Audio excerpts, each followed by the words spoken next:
It doesn't get much better. I mean, you got it done pretty quick, pretty easy, right? How'd you feel in there? I felt great, man. I felt relaxed finally. First fight was on 10 days notice. You know, I didn't have much of a camp at all. No sparring, no anything like that. So to be able to have a full camp, be comfortable, it's confident. That's the big thing. I was confident there. I was able to come forward, throw some heat, and I knew the takedown would be there eventually. I didn't know it would be so quickly, but I don't even think I got punched, you know. So it was easy to get that takedown. It was there. Timing felt great. Everything was on point, and softened him up with a couple lefts, and then the rear naked snuck in there real easy for me. So it was a great feeling. You had a full camp, but you didn't have a full camp for him, right? I mean, right. You had a pretty, brave face coming into the fight. You're like, hey, no big deal. It happened on short notice. It's fine. But I mean, how difficult is it to go into a UFC fight with opponents changing just days out?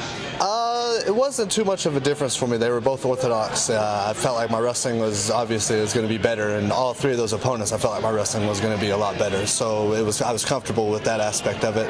I'm glad they didn't change from orthodox to southpaw. That's a whole different mind game there, a whole different strategy there. So the whole camp, the whole strategies all stayed the same. Come forward, let's take him down, let's wrestle, see where it goes from there. So it was a great feeling. Aggressive with the choke. I mean, did you have a feeling that was going to be there? It looked like once you got to the position, you weren't going to give it up. Yeah, it was kind of surprising. It went in pretty deep, and once I had it, I was like, oh, okay, we got this. So I cinched up tight and squeezed as hard as I could, and he tapped for me, so that was good. I didn't think he was going to tap. I thought he was going to go out on his shield. So it was a good feeling when I felt that hand hit me. I was ecstatic for sure. What's the plan from here? I mean, are you hoping to get booked quickly? Is there a card that makes sense for you coming up? There's a Wichita card. I'm an hour and a half away from there, but that's quick. So I promised my coach I wouldn't take another, or I wouldn't, fight again. I need to go out there and learn. I need to get soaked up because I just moved out to California in October, so I've only been able to train full time for 3 months now, 4 months. So I'm able to train full time and concentrate on my fight, not work and then fight. I'm just working on fighting.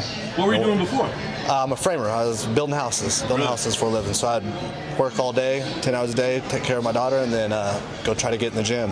So this was the first camp ever that you didn't have to do that? No, I've always come out for my camps. I've been blessed with a job that allowed me to come out here for my camp. So I've always came out 6 to, sometimes shorter, 6 to whatever it was I could get out, on my previous fights. Obviously the Bala fight was 10 days notice, so I didn't have any camp. I came out to California, I sprinted, no sparring, no nothing, no timing, so it was and I got in the UFC, so it was a big throw in there right off the bat. So it was good to have a full camp. I felt comfortable, confident. That's the biggest thing. I was confident in there, and that's if I'm confident and I'm moving forward and I'm in shape, I'm a tough dude to mess with.